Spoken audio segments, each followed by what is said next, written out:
around Dodge City and in the territory on West, there's just one way to handle the killers and the spoilers, and that's with a U.S. Marshal and the smell of Gunsmoke.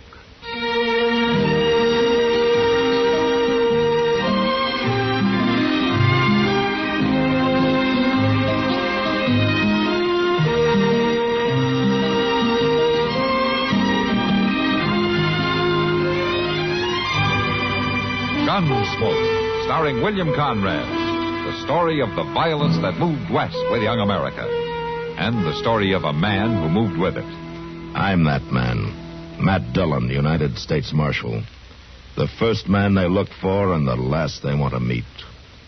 It's a chancy job, and it makes a man watchful. And a little lonely.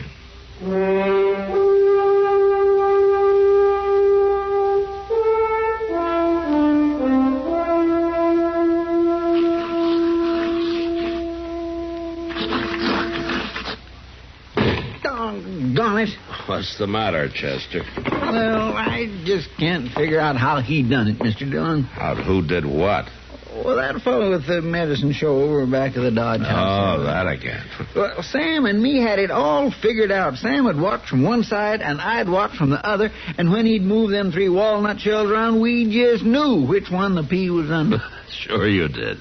And by golly, somehow we still lost $6 apiece. I've been fooling with it here, trying to puzzle out how he done it. There ain't nothing to it except 3 walnut shells and a pea. And a pretty smart man operating them. Well, now, me and Sam ain't exactly dummies, you know. Well, Matt, you better come quick. Well, what is it, Doc? Darrell Bragan and some of his riders. They're up at the livery stable. They got hold of some stranger, and I think they're fixing to hang him. Huh? Come on, Chester.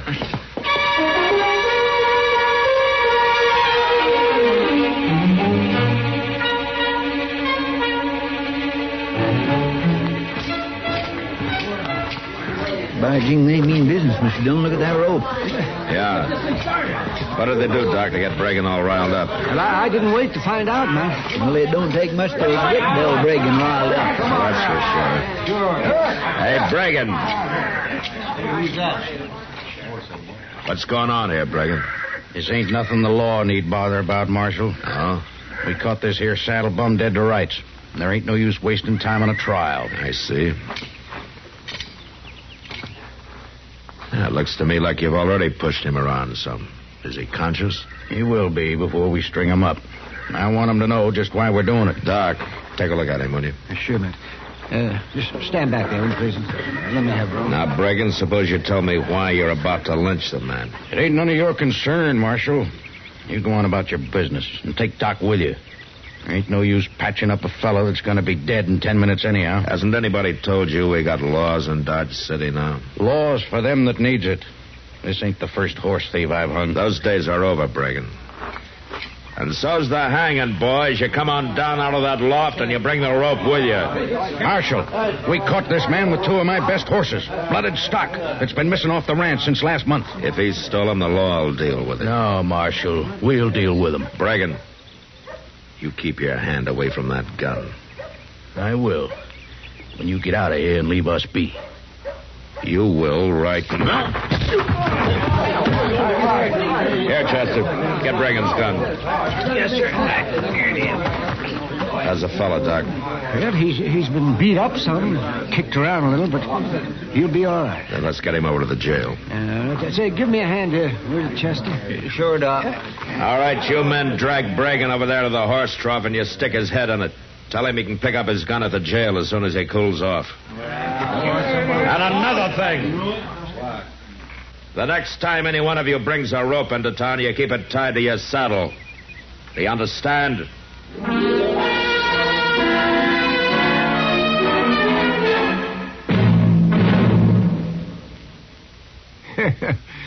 The shoveling started at the little town of Rome in New York State back in 1817. And on July 4th, 1967, the post office released a special sesquicentennial stamp there in honor of the big ditch they dug, which, it says on the stamp in my album here, was the Erie Canal. Now, in case you don't know, that canal went all the way from Buffalo on Lake Erie to the Hudson River, connecting the Great Lakes with the Atlantic Ocean. The biggest waterway ever built in the United States at the time, and it was done mostly by the Irish just over from the old country, who did their digging with spit and muscle. Yep. Made lots of money for years on tolls. And the traffic and freight and people through the canal was mainly responsible for building up the Midwest and keeping business in the East busy doing it. Well, of course, the Erie Canal ain't what she used to be, because the railroads do most of the job now. But the big ditch is still there, and so is all the history that went through it.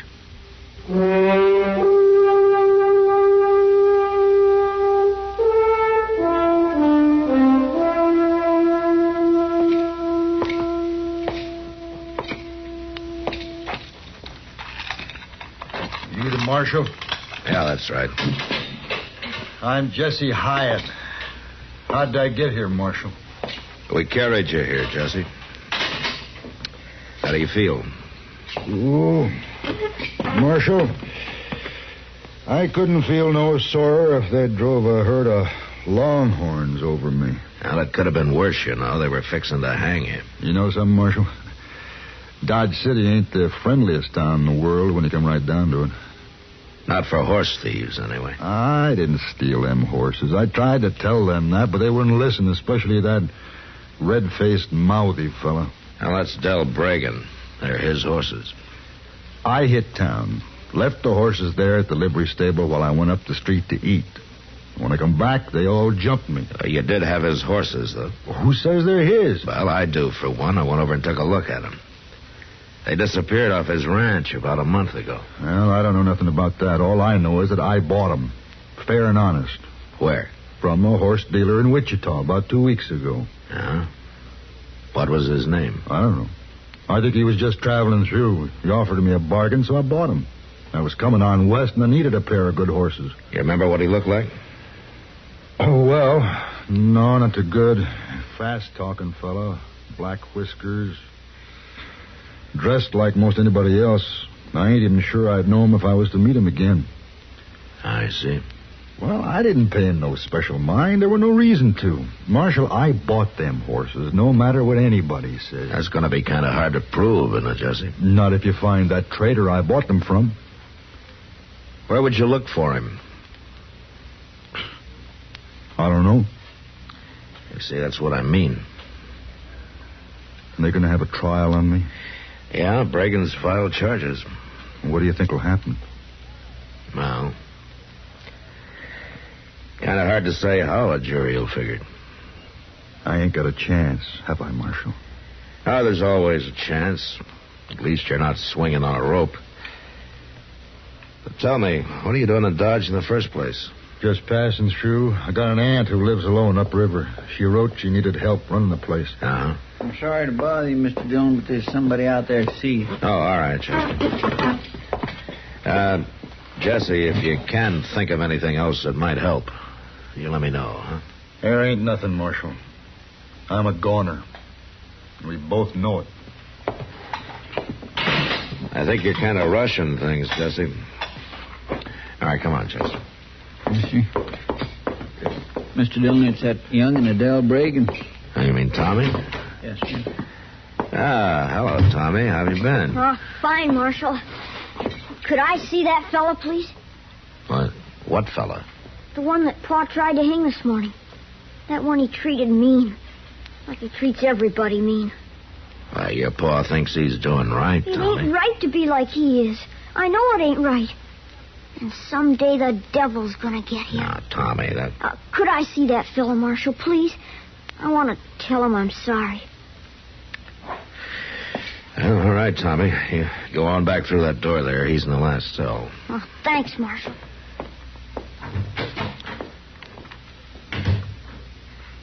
You reckon that Jesse fella is guilty, Mr. Dillon? I don't know, Chester. But I do know one thing. The jury's going to think so.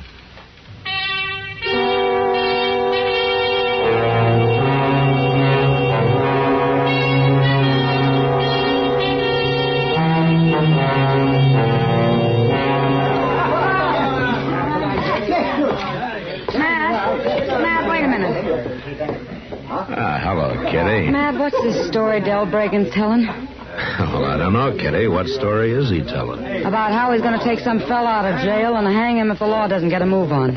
And how he'd have done it this morning, only you hit him when he wasn't looking. Well, he's got more imagination than I gave him credit for. Well, he's sure been mouthing off over there at the bar. To anybody who'll listen. I thought you'd want to know about it in case. Uh-oh. Here he comes, Mac. Yeah. You know, I've never seen that man when he wasn't mad about something. What have you done about that horse thief, Marshal? Not a thing, Bragan. That's up to Judge Bent. What are you aiming to do with a man? Keep on coddling him till old Bent gets up the gumption to hang him? Well, I'm going to feed him and keep him locked up, if that's what you call coddling. And for the rest of it, stealing horses is not a hanging offense under the law. It is under the law I go by. How long is it going to take you, Del? Take me to what? To get it through that thick head of yours that the old days are finished, over with. There's law on the frontier now. Things work better without it. Maybe for a bully like you. But like it or not, the law's here to stay, and you better understand it. For your boy's sake, if not for your own. What about my boy? He's going to have to live in a different world from yours, and the hard-headed way you act isn't much of an example for him. Tommy'll do all right. Don't you worry. He knows what he'll get if he don't. He's had the fear of the Lord beat into him. And with less beating and more understanding, he might not hate you so much. Hate me? He don't hate me. He respects me. Respects? Yeah, well, you call it that if you want. But I wouldn't want to be in your shoes the day he reaches your size. You trying to tell me how to raise my own son? No. But I am telling you this. You leave my prisoner alone. Marshal, you whipped me with your fists this morning. And if it come to it, maybe you could outdraw me. You keep on acting hard-nosed. Might be we'll find out for sure.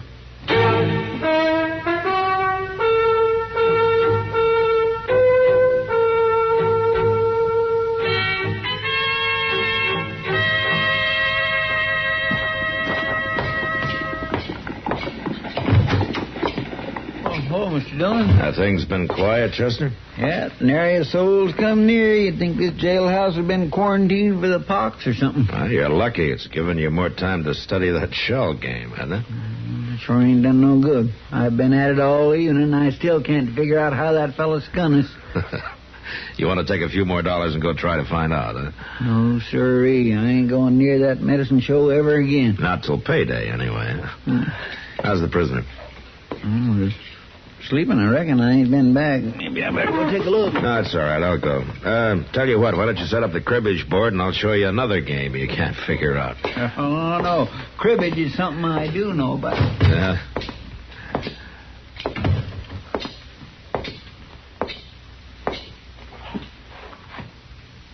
Wow. Just don't move, Marshal. Where'd you get the gun, Jesse? Don't make no difference where.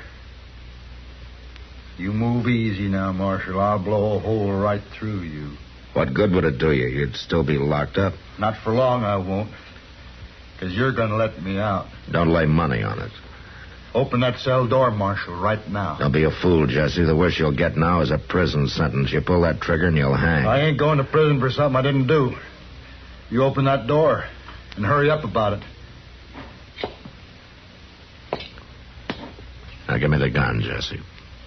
You're not going to shoot, and we both know it. Now, come on, hand it over. I'm warning you. I will shoot. You'll still be locked inside the cell. If you did shoot me, you wouldn't be ahead of me. Now, let's have the gun. Come on.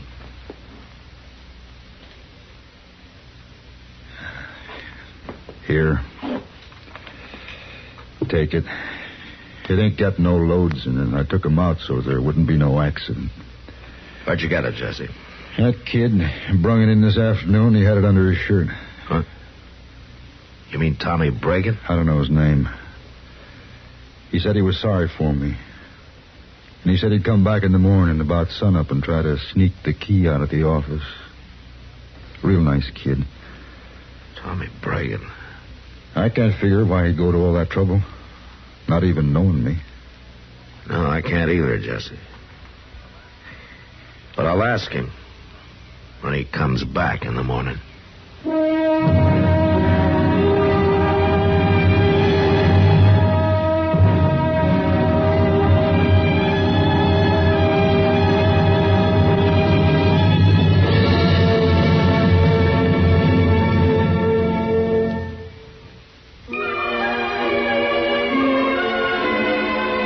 Hometowns in America have a lot in common, and yet they're each one of a kind.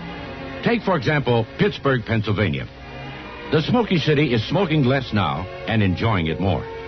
Mostly because Pittsburghers decided a decade or so ago that enough was enough. Now their smoke and polluted air problem is virtually non-existent. Over in Shadyside, you can catch the pit crowd at the Encore, or the party may have moved across the street and down on the corner to Fox's. On Grant and 7th, the lighted dome of the Coppers building signals the weather.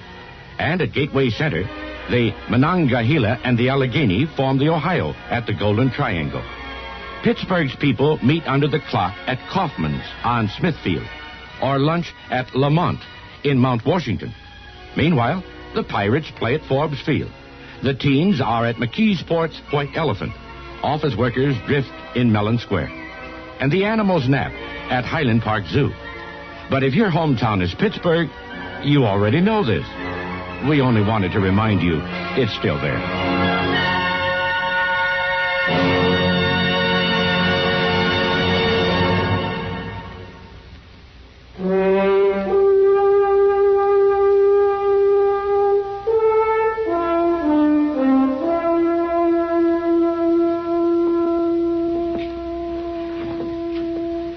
There he comes, Mr. Dillon. Riding that pinto pony here. Yeah, I see him. Looks like Jesse was telling the truth. He may have been all along, Chester. Yeah, but my goodness, so a young puppy like Tommy breaking sneaking guns into jail, trying to help prisoners break out, why, he ought to be switched good. Maybe he's been switched too much already. Look at him. Walking tiptoe, moving real quiet. I guess he thinks we ain't up yet. Then we mustn't disappoint him. You get back to your bunk and lie down, huh? Yes, sir.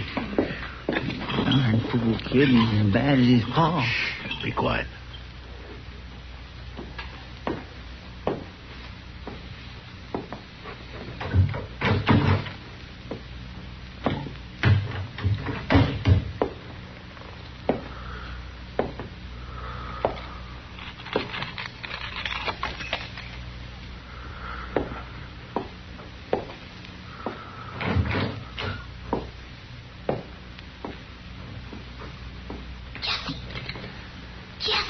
Let's surprise him, Chester.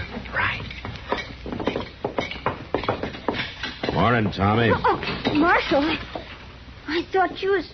I guess Jesse was the only one who was really asleep, huh? Hey, what's going on here? What are you doing here, Tommy? He was letting you out, Jesse. I had to. It ain't right him being in there. You gave him a gun yesterday, Tommy. Did you want him to kill me with it? I thought we were friends. No, it wasn't to kill you with. It was to keep... Under his shirt. You mean Tommy Bragan? I don't know his name. He said he was sorry for me. Because I just know, that's all.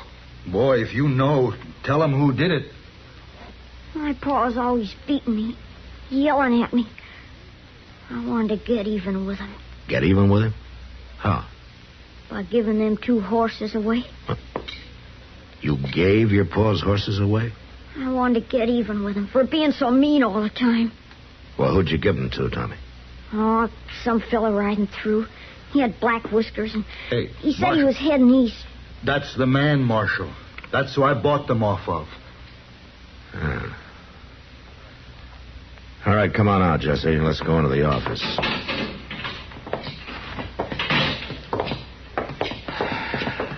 Well, I guess that clears up whether you're guilty or not. You mean I'm free to go? Yeah, you sure are. Marshal, what are you going to do to me? Now, what do you mean, Tommy? For sneaking in here trying to let Jesse out and all. Well, I don't know. Well, don't matter. Pa'll kill me sure now. Marshal. What?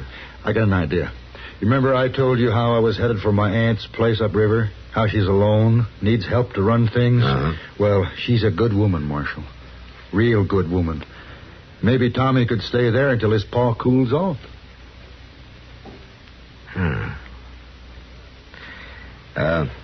Tommy, Yeah? how'd you like to go with Jesse up to his aunt's place for a little while, huh? Could I? In the meantime, I could talk to your pa, but I won't tell him where you are just yet. Yeah, but, Mr. Dillon, when Reagan finds out where Tommy is, he'll come after him with a whole handful of switches. No, I don't think so, Chester. Tommy, maybe this will give your pa a chance to think things over. And you know something? He might even learn the difference between fear and respect. All right, now you two get going.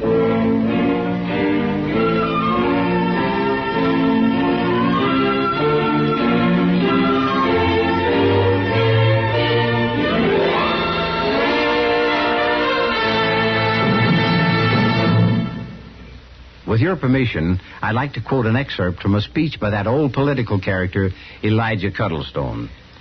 And I say, we've stated and declared, that is, that pork barrel appropriations are not going to be our salvation.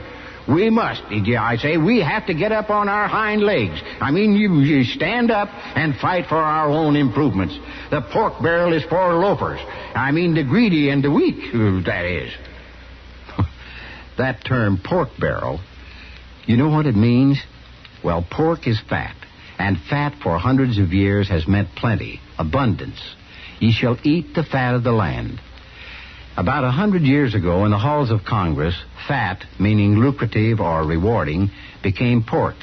And about 50 years ago, when congressmen sought larger appropriations for such things as bridges, harbor or river improvements, public buildings, and so forth, to impress their constituents, they were accused of seeking pork barrel appropriations.